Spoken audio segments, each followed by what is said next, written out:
रात्रीच्या त्या गडद काळोखात मुसळधार पाऊस कोसळत होता आणि त्या पावसातून एक पोलिसांची गाडी हळूच वळत आली. थेट पाटील वाड्यासमोर थांबली. गाडीतून उतरले इन्स्पेक्टर देशमुख. कपाळावर आठ्या, डोळ्यात खंबीर नजर. एक नजर वाड्याकडे फिरवली आणि थेट आत प्रवेश केला. आत गेल्यावर समोर शरद पाटील नावाचा व्यापारी रक्ताच्या थारोळ्यात जमिनीवर मृत अवस्थेत पडलेला.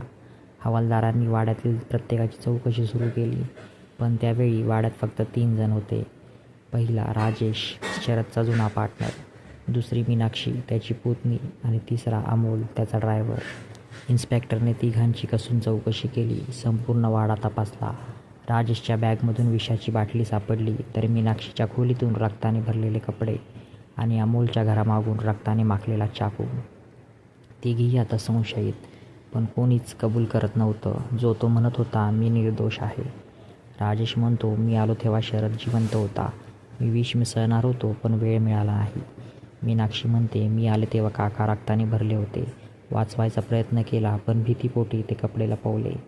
अमोल म्हणतो, मी आलो तेव्हा शरद पडलेले. चाकू काढला, घाबरलो आणि लपवला.